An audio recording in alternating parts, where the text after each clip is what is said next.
I thought I was a strong communicator, then I realized I wasn't at all unless you're an engineer, and then I realized I suck, and then I worked on it, and now I think I'm pretty good, but I don't want that to go to my head, so I keep working on it. But I would say I was statistically on the higher end. I never felt like it was super difficult for me to get my ideas across, except for mathematical ideas. You'll never feel good about yourself, even if everybody around you values you at the highest level. When you go home and you're by yourself, you're not going to feel good. So your worth is directly dependent upon you. And the way you treat yourself and the way you hold yourself will most likely dictate the way other people treat you and hold you.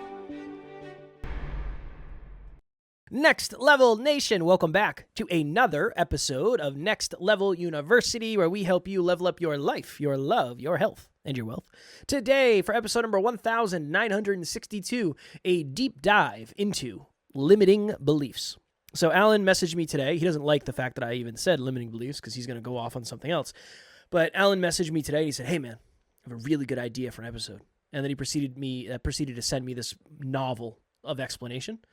And I read through it and I was like, cool, I'm all good. That seems like it would be a valuable episode. I would love to talk about that. So I'm going to let you set the frame here in today's episode because this was your idea.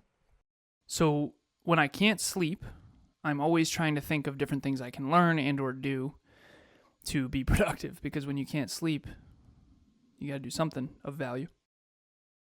Excuse me. I was reading a book. This is at like 3 a.m. or 4 a.m. or something. I don't know. When did I text you? You texted me at 3:43, I think. Okay. Designing Your Life is the name of the book. How to Build a Well-Lived, Joyful Life. And this, I saw a TED Talk a while back by one of these guys, one of these authors. It's Bill Burnett and Dave Evans. They had a course at Stanford that was about how to design a fulfilling life. Not a fulfilling life. Gotcha. A joyful, well-lived life. So far, so good. Yeah, crushing Thank you. And I really liked that idea. I thought to myself, I wish there was a course in school that was about how to engineer a fulfilling life. That's what I gave my training on last week. I'm so excited. I'm actually going to offer the kids something. I'm so pumped. So I've been thinking a lot about this. Okay. In the book, they talk about the number one most important thing to why, statistically speaking, most people do not enjoy the job that they have and or whatever it is. A lot of times people achieve everything they thought they wanted, like you and I did, to some extent, and then realize, oh no, that ain't it. This ain't it. This ain't it. And the number one reason why that happens is what they refer to as a dysfunctional belief. You call it a limiting belief. I love the idea of a dysfunctional belief. And the reason why, and I told Kevin this before we hit record, probably more articulately than I'm doing right now, is a dysfunctional belief, I think, presupposes that it's of less utility. Let me explain. Most beliefs are to protect us from pain. So if I have a belief that I'm good looking when I'm not, that makes me feel better, but it isn't actually conducive to external success. Let me explain why. If I think I'm good looking when I'm not, and I go out and try to talk to all these unbelievably attractive women, and I act like I'm really good looking, and they might be turned off. It's like, who's this cocky, thinking he's the man guy? My point is that most beliefs, unfortunately, and I've found this in my coaching as well, myself included, I'm including me in this, Kev as well, a lot of our beliefs are to make us feel better, not to actually help us get better. And I think a dysfunctional belief is anything about you, others, or the world that gives you comfort and helps you feel better in the moment, but it's actually at the expense of your goals and dreams. And I've often used, many times before, the self-driving Tesla metaphor. It's supervisor mode. And if the Tesla has the inaccurate data about the terrain or the destination or the current location, it will potentially drive, let's say it thinks there's a road, it's actually a cliff, it'll keep driving off a cliff and then blaming the world, so to speak.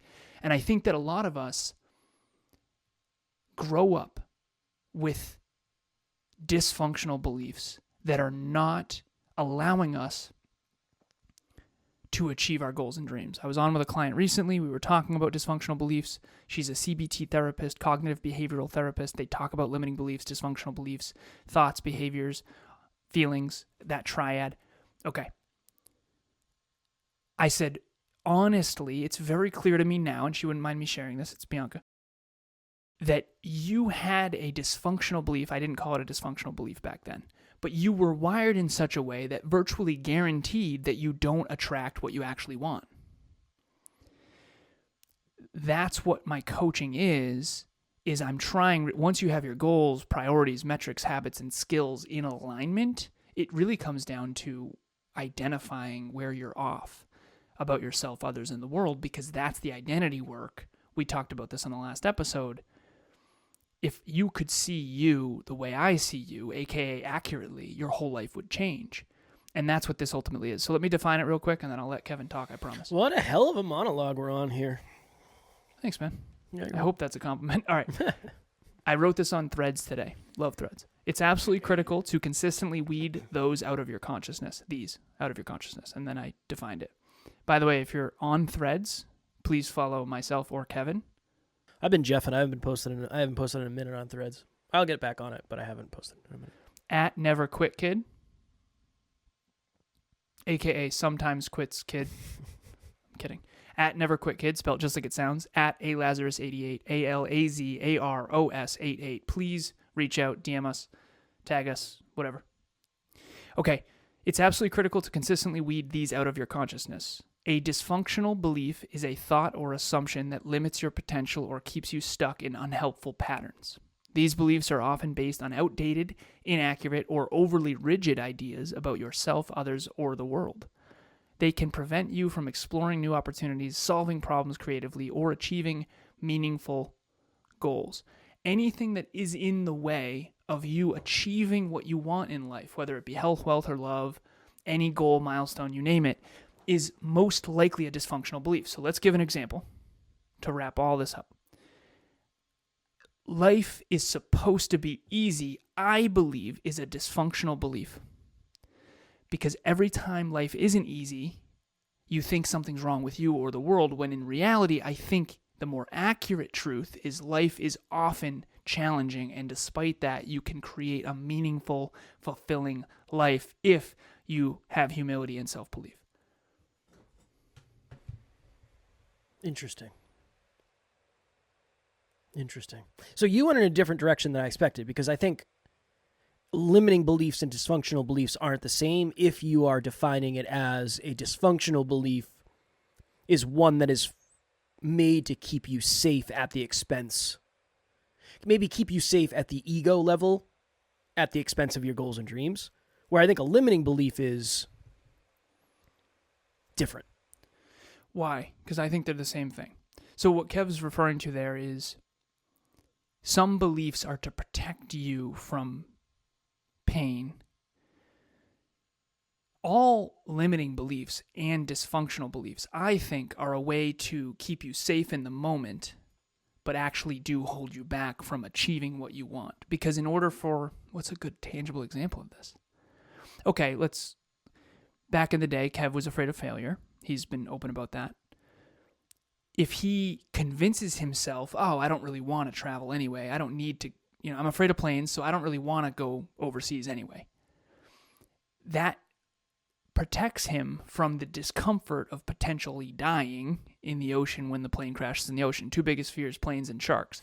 1 and 2. And he didn't want to go to London because of that. And again, okay. Good. Yeah, good. Limiting belief is I could never travel on a plane. Dysfunctional belief is I don't care about traveling anyway. I don't think they're the same. Fair. They both limit you, though. Yes, but I think one is the story and one is the emotion. Just based on this definition. No, one of them was the identity and one of them is the... Oh, okay. So dysfunctional beliefs are the story. Inaccurate principles. I think inaccurate stories. The way you described it, you sent me a giant fucking thing, and it doesn't really say that. It says, a dysfunctional belief is a deeply held, often subconscious thought or assumption that limits your ability to grow, achieve goals, or live a fulfilling life. These beliefs are typically inaccurate, unhelpful, or outdated and can prevent you from making progress or seeing possibilities. To me, this definition is pretty much limiting beliefs. But the way I think that's interesting, that for me, a limiting belief might be I can't work my way back from a failure. A dysfunctional belief would be the story around that. Versus like, that's kind of how I'm thinking of it. Well, this is just labels. Dysfunctional belief and limiting belief, I think, are... Was there any difference in the book? Did they talk about limiting beliefs, or did they just go right into dysfunctional? They just went with dysfunctional. I like the label because I think it implies you can't get to where you want to go. I really like the idea of the journey. Like, people say life's about the journey, not the destination. Unfortunately, that's a limiting belief because the destination you choose in advance dictates the journey. If you're going to London, that's very different than if you're in a car 30 minutes south. So we keep ourselves safe by having beliefs that are inaccurate.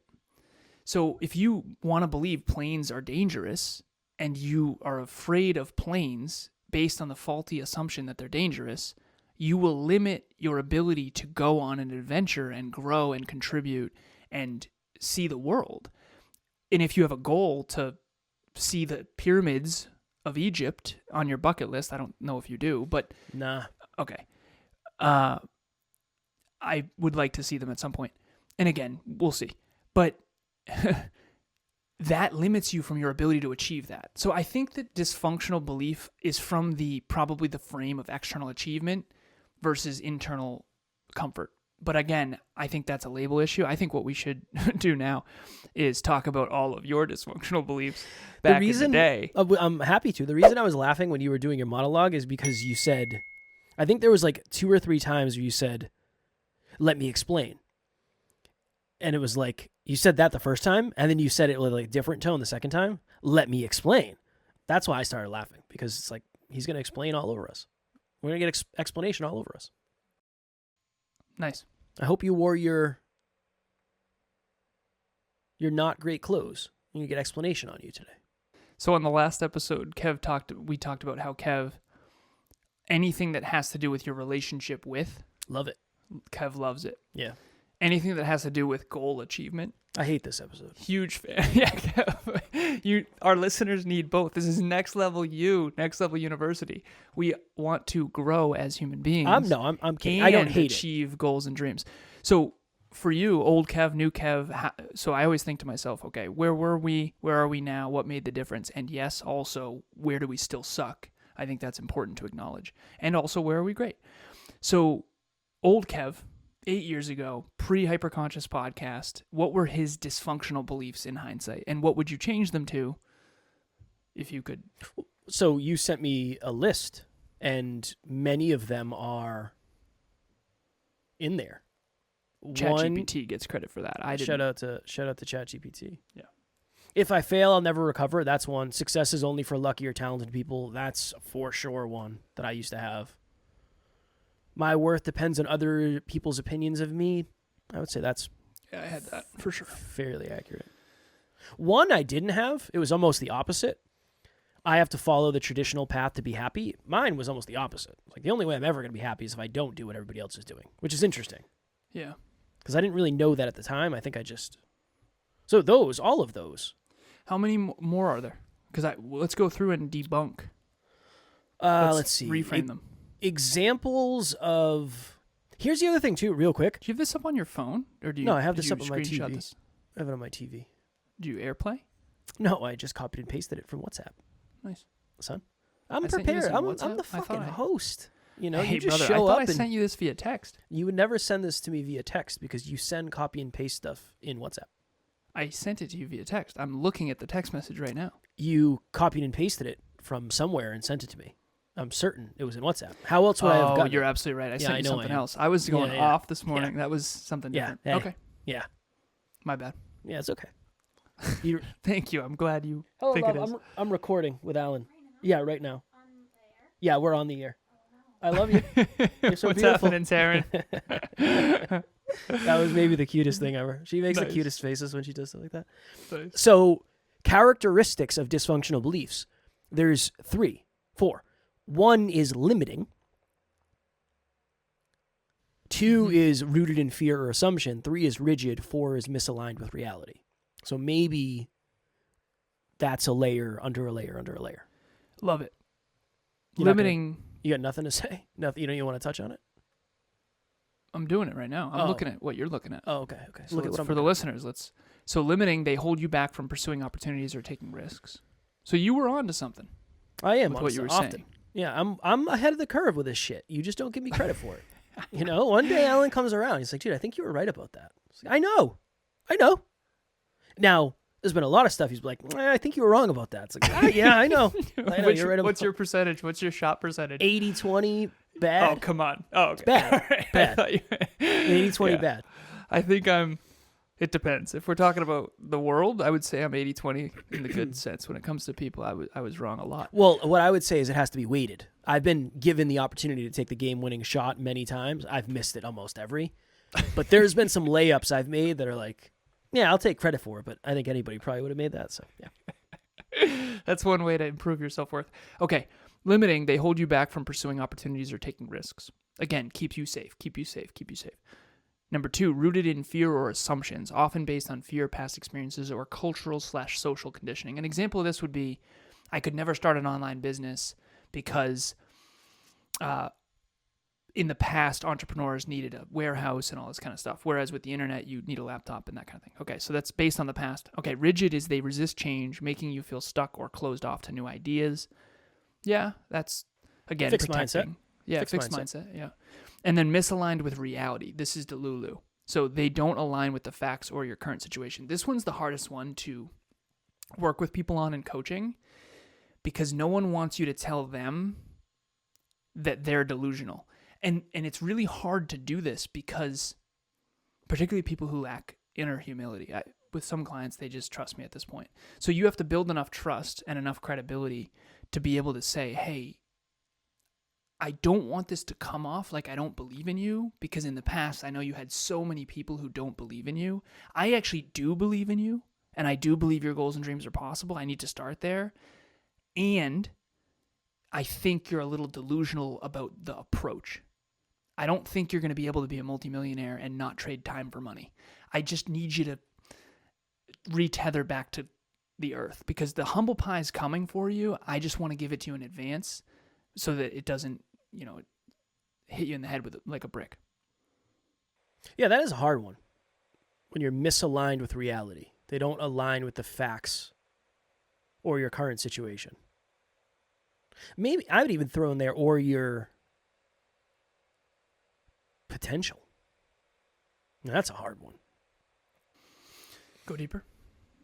And there are some people that, again, I had somebody that asked me one time, they said, do you think anybody in the world can accomplish anything that they want? And I said, I used to think that was really empowering. Now I think it's ignorant, because I wanted to start a podcast. I have really good internet. I have access to technology. It's way different than somebody who is living somewhere where there's no internet and they don't have access to so many of the opportunities that I do. I mean, if we just play the odds, how much easier is it going to be for me to be successful, quote unquote, than them? Because so many of the things that I take for granted, they have to figure out how to get to. So I think there are some realities that, while unfortunate, are at times just more statistically true. I won't say it's impossible, but... Well, even right there, you just went to external circumstances instead of internal potential. I mean, there are certain people who just don't have a gift in effective communication. I would say that you have always been a fairly effective communicator, all things considered. All things Your considered. baseline, your starting point was already pretty high. So Kevin trying to be in the NBA is a great example, an extreme one, of it's not going to fucking happen. No matter what you do, no matter how hard you work, it's just not going to happen. And I think that sometimes people's dreams and goals are misaligned with reality.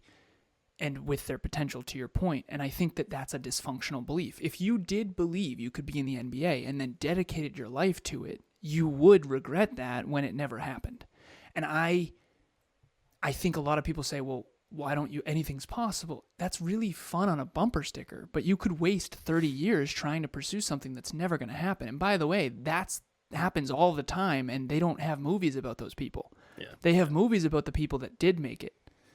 Yeah. Well, if I think about it this way, if there's somebody out there, let's think about a man who is 7 feet 4 inches tall. Doesn't have to be that great at basketball. Serious, compared to somebody who's 6'6", he doesn't have to be that great at basketball. He's a foot taller than, I don't know, how tall is your average NBA player? 6'4", 6'6"? I don't know. That's a great question. I mean, if we were just to think about it, Yeah, if somebody is 6'6", so this person's 8 inches taller than the average basketball player, they don't have to be as good from a skills perspective. But they're not, most likely, they're not going to be an Olympic sprinter. 6'7". Okay, so is there anybody that's 7'7"? Who's the tallest player in the NBA? I'm on it. Got to be 7'6", right? What do we got? ChatGPT slow today, huh? As of the 2024-2025 NBA season, the tallest player is Zach Edey of the Memphis Grizzlies, standing 7 feet 7 feet 4 inches tall. Okay. 7 So So you 7 were- inches taller. I think that you said 7'4", honestly. I don't know, maybe. But okay. If somebody was to come across that gentleman at 7'4", and they were going to say, what is something statistically that you could be really good at? They're going to go with basketball. Or volleyball. But volleyball, I think, is different. Like, that's a different level of athleticism, a different skill set. Let's just say volleyball or basketball. Just go over there, stand in the middle. Just stand in the middle and put your head up high and take it. Learn how to box out. There's a couple fundamentals. But if you were to find somebody who is 5 foot, let's say you were to find a young man who is 5'2", very muscular and very flexible. I'm going to ask who is the shortest. Okay.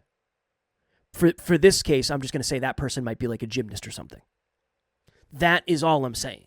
There's just less resistance in certain directions than other directions. Hello, NLU listener. Thank you, as always, for listening to Next Level University. Real quick, I just want to jump in and let you know about the Next Level Dreamliner. This is a journal that I use every single day. Achieve your dreams 90 days at a time. It breaks down your dreams into goals, milestones, and daily habits. We hope you enjoy it. The link will be in the show notes. So Kev's avoiding it. When can we talk about your dysfunctional beliefs? Whenever you want. I'm waiting for you to ask me some questions. Be a better interviewer than you are. So. Oh my goodness. Whew. I'm just all right, teasing. as of the 2025 NBA season, the shortest active player is Yuki Kawamura, a guard for the Memphis Grizzlies. Same team. Memphis? Tallest What are the and odds shortest. of that? That's a trip. I would love to see a picture of them together. Standing at, it's still not that short. It's still taller than you. 6'3"? No, 5'8". 5'8". 5'8". The average height, I believe, of an American man. Is that true? I think so. Let's get you out of ChatGPT. Come Right, come hang out with the team. Yeah. All right, you want to talk about my what? What I want to do is I want you to go through all of those ones that you said you had. Examples of dysfunctional beliefs. I'm too old I'm too old to try something new. Success is only for lucky or talented people. If I fail, I'll never recover. Can you go through these and then give an empowering alternative? Not even empowering. Screw that. An accurate alternative. Yeah, success is only for lucky or talented people. There are some people that are way more successful than you are that are way less talented. Ask me how I know. I've met them. I know a lot of them. You might be one of them. I'm one of them? I'm just joking. Oh, no, I could be. No. I thought you were going to say that. Well, no. Now I'm a dick for saying it. Yeah. You made me feel. You made me feel. I'm bad. so sorry. No, you really didn't. I figured that's what you were going to say. I would say naturally, yes. If you're out there, there's a very high likelihood that you're more naturally talented than I am, for sure. I'm cool with saying that. Depending on what it is. Yeah, for sure. I don't think I was that great at speaking at the beginning of this. I just liked it. I would disagree. Well, I appreciate it. I think you were on the high statistical end of I didn't effective feel communication. I don't think in your life there were people like, I don't really know what that guy's talking about. You were very effective. There's something called an unconscious competency. Dude, I was in middle school with you. You were very social. You remember this? I swear, sometimes I think you're thinking of someone else. There must have been somebody that looked like me that was as handsome as I that you got me confused with, son. Kev, you think you weren't popular. You were. I wasn't popular. You had everybody laughing all the time. Let me tell you something. Kicked out of law class. That was your fault. You showed up in a full suit. One of the things, you got to connect with the audience. That's one way to lose. When I was in middle school, there was, I don't know what this says about me. And I think it's good things. But number one, my nickname was Shorty. Makes sense. Talk about a self-fulfilling prophecy. I think at that point, I pretty much knew that was it for me. I don't know how I knew. But there was these 3 girls that, for some reason, I had a little group called Shorty's Angels. Remember Charlie's Angels? Oh, yeah, for sure. I had my own group called Shorty's Angels. Movie is awesome and terrible. Yeah, it's the best, worst movie you've ever seen. All 3 of them. There's 3 of them? I don't know. I think so. Full Throttle, yeah, Empty Throttle, and the original one. I only saw the first one. You're missing out. Maybe the second one. What does that mean about me, that I had my own group called Shorty's Angels? That what does that were an effective communicator. It seems that way. And I was dating one of them at one point. But I don't understand how any of this happened. Don't you believe that in order to be funny, you have to be effective at communication? That's a skill. I would say in one direction. Yeah, I would say in one direction. But doesn't make you well-rounded necessarily. Let me ask you this. Have you ever felt like it's really hard for you to get your points across?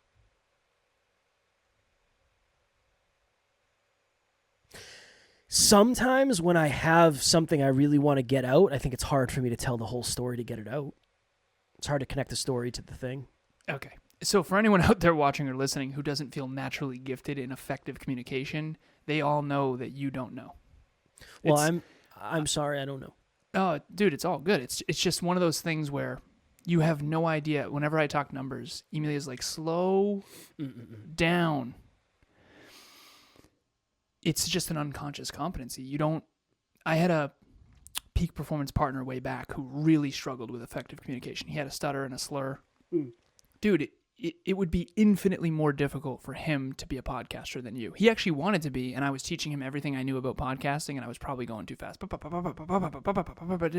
then I had a moment where, that's going to be really hard for you compared to me.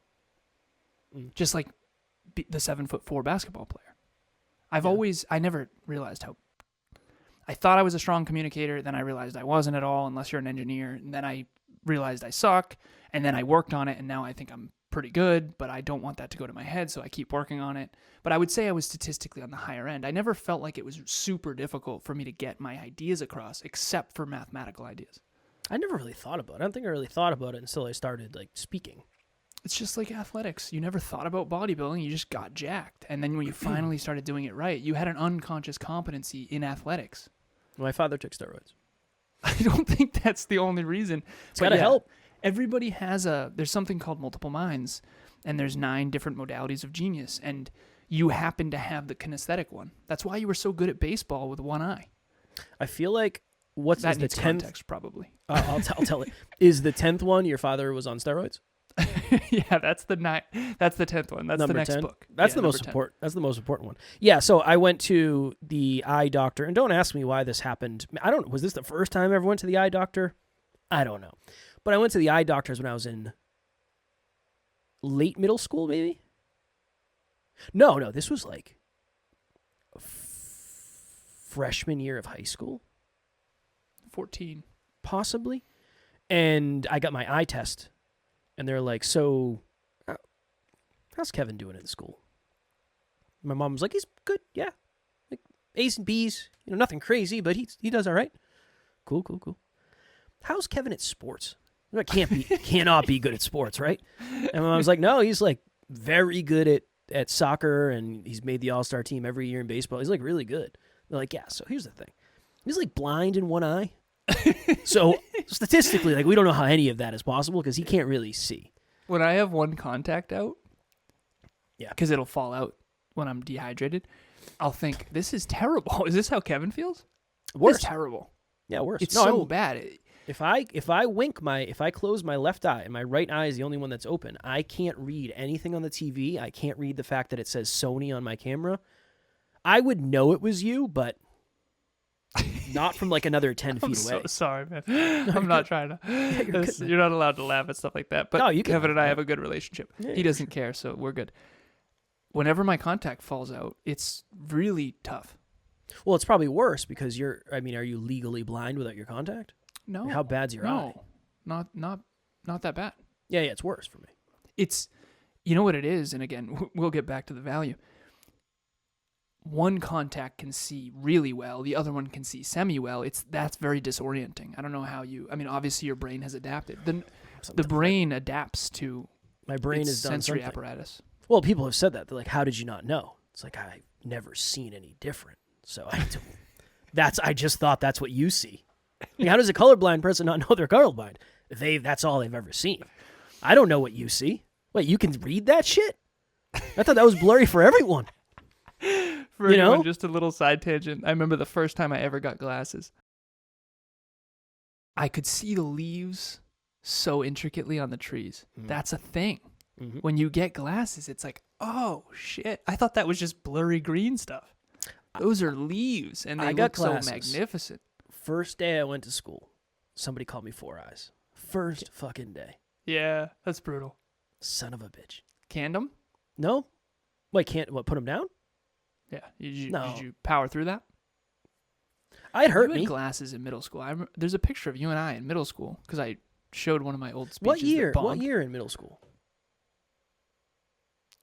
Remember that picture that I showed of like the redwood seed and then the redwood, and it was a picture of you and I in middle school, and then it's us in Florida? Yeah. Yeah, because we're in the same class, Mr. Hallisey. That was 7th grade. 7th grade. That's when I got him. So it wasn't high school. It was 7th grade. Yeah, you had frosted tips. Of course I did. Everybody did. Dude, that was the way. Yeah, it was the Backstreet Boy. Yeah, girls used to come up to me and say, "Can I touch your hair?" Of course you can. Who do you think I did it for? Think I did it for me? I don't have any. I don't know what I'm doing. All right, can we get back to dysfunctional beliefs? I'm just trying to figure it out. I'm too old to... Ready? I'm too old... You're going to debunk these in real time. Fire round. I'm too old to try something new. No, you have so many lessons and so much knowledge that you didn't have when you were younger. You might actually be able to pick something up sooner than you would have if you started when you were younger. Nice. Thanks, man. You're welcome. I mean, it's not as good as I think it could have been, but... All right. Success is only for lucky or talented people. I already did that one. All right. This, hold on. If I fail, I'll never recover. Yeah, this is the weird thing about failure. I think the only way to get through and get over failure is to have micro failures, and eventually you get to the place where you almost don't think of it anymore. Like the things that scare the pants off of you today in terms of failing, eventually you just won't think of. And it gets way easier to recover as you go. Nice. It's a little long, but okay. My worth depends on other people's opinion of me. Yeah, that's a tough one. Nobody's opinion of you actually matters unless you value yourself. Because you'll never, sit with me on this one, you'll never feel good about yourself, even if everybody around you values you at the highest level. When you go home and you're by yourself, you're not going to feel good. So your worth is directly dependent upon you.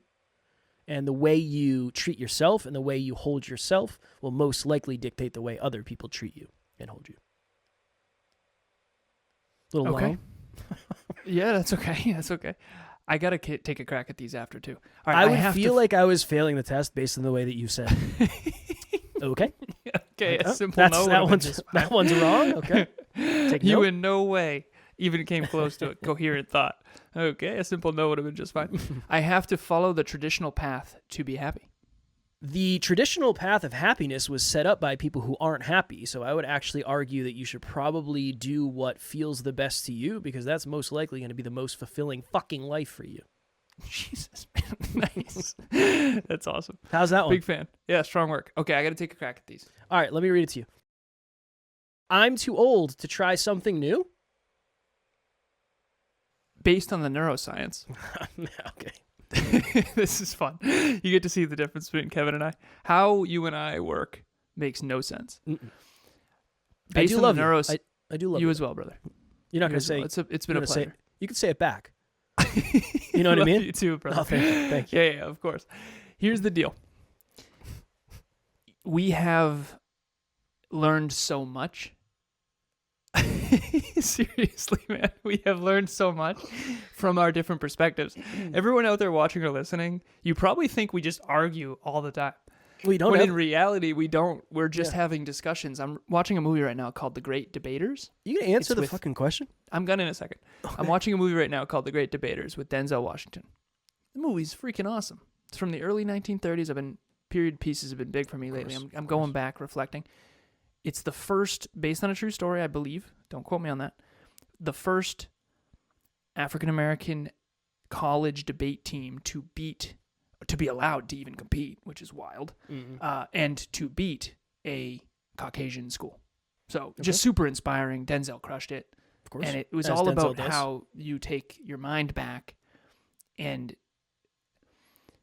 your psychology matters and education, erudite. It's awesome. Okay, here we go. I'm too old to try something. You go ahead. First of all, it's 6:01. 6:01. I don't know if you have to get off for a call or not. You do have a call. Shortly. I'm too old to try something new. Okay, based on the neuroscience, children do have an advantage because there's something called a myelin sheath that wraps around neurons, and it's harder to build that as you age. However, you can learn and still change your brain functionally, chemically, and structurally based on the science, even into your 90s. Decent. Success is only for lucky or talented people. Talent gives you a huge advantage, and everyone has different unique potential as they're born. However, without work ethic, learning and improving consistently over time, you are fucked. I'm going to start calling you Jeff GPT. That's going to be your new nickname. If I fail, I'll never recover. You actually have to fail repeatedly and recover and get up smarter and stronger each time in order to achieve anything of great value, because no one is infallible. It's impossible to not fail. It's impossible. Every time you go for something, you're always going to suck at first, and you have to iterate and iterate and iterate, and you pretty much never stop failing. That would have been a perfect comedic place for you to say, you're correct. If you fail, you'll never recover. You are correct. Oh, that would have been great, yeah. That was the Can't play. do it. It's out of alignment. It's fine. My worth depends on... And also, on... Jeff GPT is allowed to swear then. ChatGPT doesn't swear at you. Jeff GPT can do whatever Jeff GPT wants. My worth depends on other people's opinions of me. That's a fact. Nice. Nice. Well done. No. Well played. Everyone else's opinion of you is actually wildly inaccurate because they're only seeing you from the outside in, not from the inside out. That's it. And in one snapshot in time. Anything else you want to fit on that fortune cookie thing? No, that's enough. Okay, cool. I have to follow the traditional path to be happy. I agree with you on this one. Nice. The traditional path to be happy is predicated on a world that no longer exists, because through technological advances and the internet and everything that we have now, a lot of the old belief systems around what you can and can't achieve is completely different. And while there's fundamental principles, if you go based on an old script, you're screwed. It's like a map that's outdated. You think there's a mountain there, it's not. It's a cliff. You're screwed. Well, and that's why GPSs are game changers, because they update automatically. In maps, you'd have to be like, let me sit down and redraw out this road that has changed. You know what's the occupation of a map maker? What, man? Cartographer, I believe. Oh, nice work. All right. So before we go, How's that for because I effective really have to go to the bathroom, and I got to get on a call. Kev, what is the one dysfunctional belief that you recommend everyone shift if they have it? If you could only choose one. I'm not smart enough. I'm not smart enough. What if it's this simple? What if the reason you're quote unquote not smart enough is because you don't think you're smart and you never invested the time in learning more? It quite literally becomes a self-fulfilling prophecy. And that was mine for sure. Never felt smart, never did things in the way that somebody who thought they were smart would do, therefore felt stupid. Nice. Self-fulfilling prophecy. You almost made it through that whole thing. I know. I really dropped the ball there at the end. What is yours? Self-belief. He says. The people that you believe are more confident than you, deep down probably aren't, and they might be affronting. And self-belief is not innate. It is built through keeping the small promises you make to yourself over time. Strong work. Well, thank you all for hanging with us in this episode today where we got a little opportunity to play fun and make giggles. And we're grateful for that. I'm still sick. I don't know what's going on. So if anybody has any like magic elixirs, please send it over to the NLU headquarters. And maybe it'll heal me. I think all it's right. Based on your dysfunctional beliefs. I think, maybe that you should work 12 hours a day every day. That's your dysfunctional belief that you've downloaded into me. So I'll talk to the boss about that one. No. Next Level Dreamliners are on Amazon. Next Level Nation, a private Facebook group for amazing people like you. Alan is showing the Next Level Dreamliner. NextLevelUniverse.com has everything you could ever need to know. We're actually in the process of doing some changes on that, so keep your eyes peeled. And if you found value in today's show, make sure you like on YouTube, do all that, subscribe, leave a comment, all that. That helps us help more people like you, and we would appreciate that very much. As always, we love you. We appreciate you. Grateful for each and every one of you. And at NLU, we don't have fans. We have family. We will talk to you all tomorrow. Stay next level. Next Level Nation.